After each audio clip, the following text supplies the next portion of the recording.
Cylinder के लिए लंबी लंबी लाइन,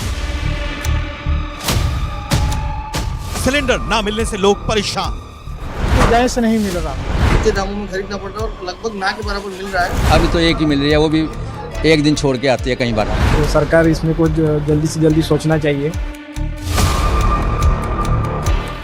ऐसी तस्वीरें हिंदुस्तान ने बहुत सालों से नहीं देखी है। गैस गोदामों के बाहर लगी लाइनों ने गुजरे जमाने की याद दिला।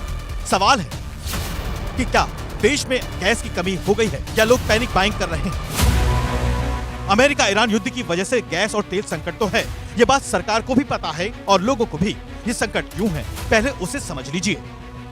भारत अपनी एलपीजी जरूरतों का 65 से 70% हिस्सा इंपोर्ट करता है। एलपीजी डिमांड का ज्यादातर हिस्सा सऊदी अरब, यूएई और कतर जैसे देशों से आता है। युद्ध की वजह से हॉर्मुज स्ट्रेट बंद होने से सप्लाई रुक गई है।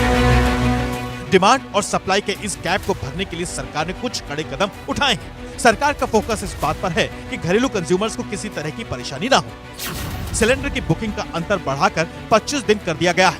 केंद्र सरकार इंडस्ट्री से जुड़े कुछ सेक्टर्स में गैस सप्लाई में कटौती करेगी। भारत ने gas import non state of Hormuz sources से बढ़ाया है। काला बाजारी रोकने के लिए आवश्यक वस्तु अधिनियम लागू किया है। रिफाइनरी और पेट्रोकेमिकल कंपनियों को एलपीजी प्रोडक्शन बढ़ाने के लिए कहा गया है। लेकिन सरकार के फैसले का असर रेस्टोरेंट पर सीधा पड़ रहा है। असल में घरेलू कंज्यूमर्स को प्रायोरिटी की वजह से कमर्शियल सिलेंडर की आपूर्ति कम कर दी गई है। इसका असर रेस्टोरेंट इंडस्ट्री पर पड़ रहा है। गैस की कमी की वजह से रेस्टोरेंट बंद होने का खतरा भी है, लेकिन सरकार इस संकट से भी निपटने की कोशिश कर रही है। गैस की कमी के लिए अब विपक्ष भी सरकार को घेर रहा है। इस लड़ाई के वक्त में जो कमी हो रही है, आपूर्ति कैसे करेगी सरकार, उसकी सरकार की तैयारी क्या है? गैस की किल्लत हो रही है, डोमेस्टिक गैस सिलेंडर्स के लिए दिक्कत हो रही है। तो ये सारी चीजें दिखाता है कि जो ये सरकार चल रही है, इंडिया इज लुकिंग अनप्रिपेयर्ड। और उसका जो मैं मानती हूँ जो दिक्कत का सामना करना पड़ रहा है, आम जनता को करना पड़ रहा है। एलपीजी गैस का संकट कब तक जारी रहेगा? युद्ध लंबा खिंचा तो गैस का संकट और बढ़ेगा। जब तक हॉर्मुज से गैस की सप्लाई शुरू नहीं होती, तब तक हालात बहुत बदलने वाले नहीं। लेकिन सरकार ने यह तय किया है कि इसका असर आम लोगों तक नहीं पहुंचेगा, इसलिए लोगों को घबराने की कोई जरूरत नहीं।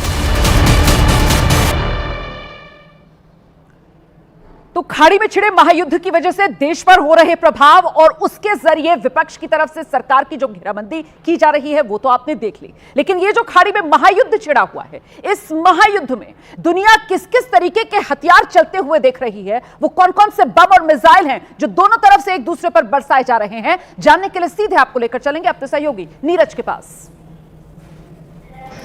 बिल्कुल रोमाना, इस वक्त हम आपको बताते हैं कि इस जंग में, यानी कि अमेरिका, इजराइल और ईरान की जंग में कौन कौन से बम इस्तेमाल किए जा रहे हैं। पहला बम है JDAM, यानी कि जॉइंट डिसास्टर एम्यूनिशन। ये इस्तेमाल किया जा रहा है। GPS से गाइडेड स्मार्ट बम है। ये स्मॉल डायमीटर बम एक साथ कई बम गिराने में सक्षम है। टारगेट पर होते हैं इसके बंकर और हथियारों के डिपो। स्मॉल डायमीटर बम। और तीसरा है बंकर बस्टर बम, सबसे खतरनाक JBU-28 बंकर बस्टर बम। जमीन के अंदर बने ठिकानों पर, यानी कि अंडरग्राउंड जाकर यह मार करता है बंकर बस्टर बम, जिसका इस्तेमाल किया अमेरिका और इजराइल ने अली खामनेई को मारने के लिए। और है टॉमहॉक क्रूज मिसाइल, सबसे ज्यादा इस्तेमाल अमेरिका ने किया है। जहाज या पनडुब्बी से इसका इस्तेमाल किया जाता है, जमीन से भी मार की जा सकती है। एयर डिफेंस और कमांड सेंटर पर निशाना बनाने के लिए अमेरिका ने इसका इस्तेमाल किया है। इसके साथ ही स्टेल्थ डिलीवर बम है, यानी कि जो F-35 फाइटर जेट से गिराए जाते हैं प्रिसीशन बम, उसका इस्तेमाल किया गया है। स्टेल्थ विमान रडार से बचकर हमला कर देता है।